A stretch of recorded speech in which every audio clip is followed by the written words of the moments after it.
ওঙ্কার বাংলায় সঙ্গে রয়েছে আমি শিল্পা। আজকে একেবারে চোখ রাখবো শহীদ স্মরণের দিকে, অর্থাৎ 21শে জুলাইয়ের যে তিন মঞ্চ সেই দিকে।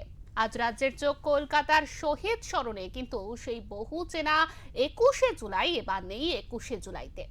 এবার ত্রিখণ্ড তার শরীর, ভেঙেছে ছন্দ। শহীদ স্মরণের জায়গায় নিয়েছে তিন শিবিরের অস্তিত্বের লড়াই।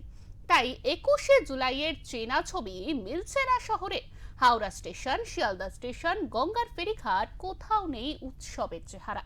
নেই কোনো সুদৃশ্য তোরণ, নেই ফেস্টুন, পতাকা, বাজছে না লাউড স্পিকার কোনো অভ্যর্থনা মঞ্চ। ক্যামেরায় রবি দত্তের সঙ্গে আমাদের প্রতিনিধি বিশ্বজিৎ হালদার। তিনি 21শে জুলাইয়ের তিন শিবিরের সভাস্থল ঘিরে সকলের চিত্রপট তুলে ধরেছেন। ওঙ্কার বাংলা স্ক্রিনে আমরা সেই ছবি দেখছি। এই মুহূর্তে আমি দাঁড়িয়ে রয়েছি মেয়ো রোডে। আমার ক্যামেরা পাশে সেই ছবিটা আপনারা দেখাচ্ছে মেয়ো রোডে। এখানে ঋতব্রতপন্থী যে তৃণমূল, তাদের আজকে 21শে জুলাই যে সভা, সেই সভাস্থলের কাজ চলছে। আর ঠিক তার পাশেই আমরা দেখছি শহীদ বেদি এবং মমতা বন্দ্যোপাধ্যায় যে 21শে জুলাই দীর্ঘদিন ধরে পালন করছে, সেখানে আমরাও এই শহীদ বেদি দেখতাম, যেখানে শহীদদের নাম লেখাও থাকতো এক এক করে। যে সচিত্র পরিচয়পত্রের দাবিতে মমতা বন্দ্যোপাধ্যায় সে সময় মহাকরণ অভিযানের ডাক দিয়েছিল, সেই মহাকরণে অভিযানে যারা মারা গেছিল তাদের স্মরণ করতে এই শহীদ সভা। আজকের এই যে শহীদ স্মরণের সভা, এটা কিন্তু মেয়ো রোডে কলকাতা হাইকোর্টের নির্দেশে ঋতব্রতপন্থী তৃণমূল যারা, তারা করছেন। আমরা কিন্তু আমাদের আমরা দেখতাম যে 21শে জুলাই মানে যে প্রচুর ভিড়, প্রচুর কর্মী সমর্থকদের ভিড়, সাধারণ যারা কর্মী সমর্থক তারা আসতেন এবং এই 21শে জুলাই মঞ্চ থেকে মমতা বন্দ্যোপাধ্যায় বার্তা দিতেন কীভাবে তৃণমূল কংগ্রেসটা চলবে। তো এবারে এই যে শিবির বদল হয়ে যাওয়ার পর ঋতব্রতপন্থী যে তৃণমূল, তারা যখন এই শহীদ সভা করছেন, এই শহীদ সভায় রীতিমধ্যে বেশ কয়েকজন ঋতব্রতপন্থী তৃণমূলের যারা নেতামন্ত্রী রয়েছেন তারা এসে উপস্থিত হয়েছেন। সবার যে প্রস্তুতি সেটা প্রায় চরম পর্যায়ে হয়ে গেছে, আর কিছুক্ষণের মধ্যে হয়তো শুরু হয়ে যাবে। তবে সেই যে চেনা ছবি, যেখানে আমরা দেখতাম যে প্রচুর মানুষ আগের দিন রাত থেকে এসে তারা বিভিন্ন জায়গায় কলকাতায় থাকতেন, এবং সেই যে ছবিটা, সেটা কিন্তু কার্যত আমরা এখন আর সেই ছবিটা চোখে পড়ছে না। এখন সাধারণ মানুষ, কারণ কর্মী যারা, তারা এসে উপস্থিত হবেন, একে একে ক্রমশ আসবেন। তো এবারে আজকের এই যে পরিস্থিতি, এই পরিস্থিতিতে আমরা এই মুহূর্তে যে সমস্ত নেতা এই মুহূর্তে এসে উপস্থিত হয়েছেন, ঋতব্রতপন্থী তৃণমূল যারা রয়েছেন, কারণ এবারে 2026 এটা কিন্তু একটা ভিন্ন একটা ছবি দিচ্ছে। কারণ 21শে জুলাই কলকাতার বুকে তিনটে 21শে জুলাই হচ্ছে। একদিকে মেয়ো রোডে যেমন ঋতব্রতপন্থী তৃণমূলের 21শে জুলাই হচ্ছে, অন্যদিকে আবার স্বয়ং মমতা বন্দ্যোপাধ্যায় বা কালীঘাটপন্থী তৃণমূল যারা রয়েছেন তাদের যে 21শে জুলাই, সেটাও কিন্তু হচ্ছে বিড়লা তালামণ্ডলের একদম ঠিক পাশে। এবং কংগ্রেস কিন্তু তারা প্রথম থেকে বলে আসছিল যে এই 21শে জুলাই কিন্তু তাদের, এই যে তাদের 21শে জুলাই, তারা কারণ যে সমস্ত কর্মী সমর্থকরা সেই সময় মহাকরণ অভিযানে মারা গিয়েছিল বা শহীদ হয়েছিল, তারা কিন্তু কংগ্রেসেরই ছিলেন। কারণ সেই সময় মমতা বন্দ্যোপাধ্যায় ছিলেন কংগ্রেসের যুব নেত্রী ছিলেন তিনি, সেজন্যই কিন্তু কংগ্রেস তারা দাবি করে আসছিল। এবং সেই সময় আমরা দেখতাম একদিকে যখন মমতা বন্দ্যোপাধ্যায় তারা 21শে জুলাই পালন করতেন, 21শে জুলাই পালন করার সময় কংগ্রেস কিন্তু অভিযোগ করতেন, এবং কলকাতার গঙ্গার যে ঘাট, সেখানে কিন্তু তারা সেই 21শে জুলাই তারা শহীদ তর্পণ করতেন, এবং মমতা বন্দ্যোপাধ্যায় ভিক্টোরিয়া হাউসের সামনে ঐতিহাসিক সভা করতেন। এবারে ছবিটা বদলে গেছে, কংগ্রেস তারাও শহীদ স্মরণ করছে, তবে তারা এবারে তাদের যে শহীদ মিনার, সেখানে তারা কিন্তু মঞ্চ করে তারা শহীদ মিনার করছে। এই মুহূর্তে আমার সঙ্গে রয়েছেন আখরুল জামাল, ঋতব্রতপন্থী তৃণমূলের তিনি, তাকে সাথে কথা বলবো। কি বলবো, আমাদের শহীদদের তর্পণ হবে, শহীদদের সম্মান জ্ঞাপন করা হবে, সময়ের অপেক্ষা। 12টা বাজলে আমরা সভা শুরু করব, দেখে যান। কিন্তু এবারে না একটু অন্য, তিনটে শহীদ সভা হচ্ছে, একদিকে দিল্লি হচ্ছে, এনসিপিও করছে। দেখেন, শহীদদের যে কোনো লোক যে কোনোভাবে সম্মান জ্ঞাপন করতে পারে, এটা নতুন কিছু নয়। আমরা যেমন গান্ধীজি শহীদ করি, আমরা ব্লকে ব্লকে, পাড়ায় পাড়ায়, মহল্লায় মহল্লায়, সারা দেশব্যাপী আমরা শহীদ সমাবেশ করে থাকি। তো শহীদদের তর্পণ হবে, শহীদদের সম্মান জ্ঞাপন করা হবে।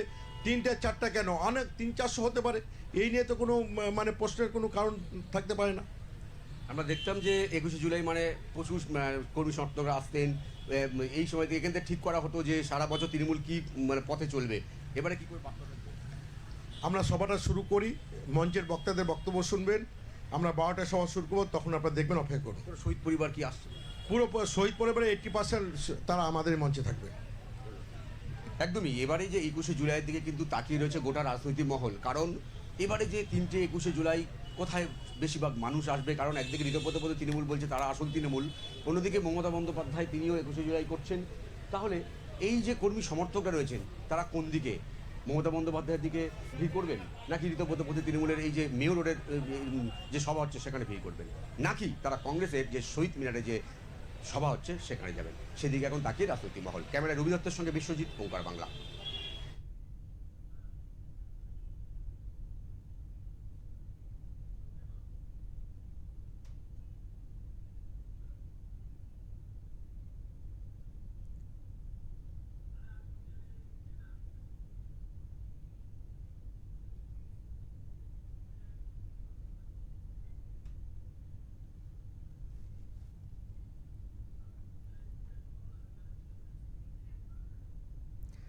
আমরা দেখছিলাম আমাদের প্রতিনিধি সেখানে ছিলেন ঋতব্রতপন্থী তৃণমূলের আজ 21শে জুলাই পালন করবে সেই সভাস্থলে কিন্তু আমাদের প্রতিনিধি গিয়ে আপনাদের দেখাচ্ছিলেন।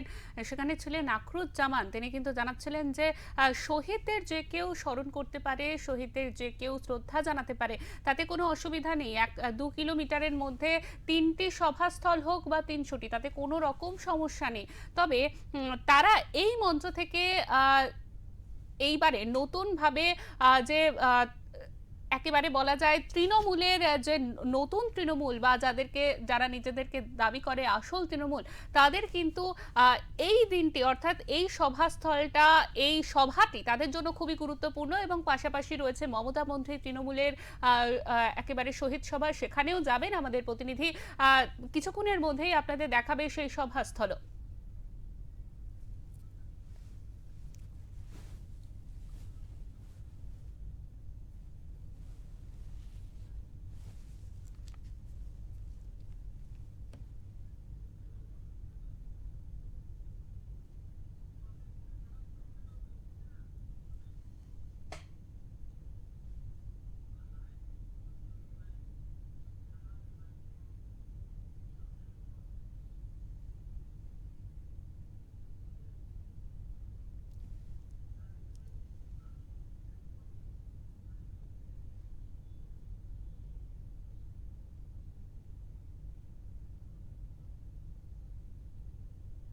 2026-এর 21শে জুলাই একেবারে কিন্তু সেই চেনা ছন্দ নেই শহর কলকাতায়। আমরা বিগত বছরগুলিতে যা দেখেছি, 21শে জুলাই অর্থাৎ সকাল থেকেই বিভিন্ন যে স্টেশন চত্বর, ফেরিঘাট, এইসব জায়গা থেকে একেবারে মানুষ কিন্তু দলে দলে আসেন কলকাতায় সেই শহীদ সভায়। অর্থাৎ প্রাক্তন মুখ্যমন্ত্রী মমতা বন্দ্যোপাধ্যায় 21শে জুলাইয়ে যে সভা মঞ্চ করতেন, যে সভাস্থল করতেন অর্থাৎ ভিক্টোরিয়া হাউসের সামনে, সেখানে কিন্তু কাতারে কাতারে মানুষ সারা বাংলা থেকে আসতেন এই শহীদ স্মরণে। কিন্তু এবছর চিত্রটা একেবারেই অন্য। হাওড়া স্টেশন থেকে শিয়ালদা স্টেশন, ফেরিঘাট, সব জায়গায় কিন্তু সেই চেনা ভিড়টা চোখে পড়ছে না। ইতিমধ্যে সভাস্থল একটিও নয়, সভাস্থল 2 কিলোমিটারের মধ্যে 3টি সভাস্থল তৈরি হচ্ছে এবং সেই সভাস্থলেও কিন্তু এখনো পর্যন্ত সেভাবে মানুষের ভিড় চোখে পড়েনি। আমরা জানতে পেরেছি 12টা থেকে ঋতব্রতপন্থী তৃণমূল যারা রয়েছেন তারা তাদের সভা করতে শুরু করবেন।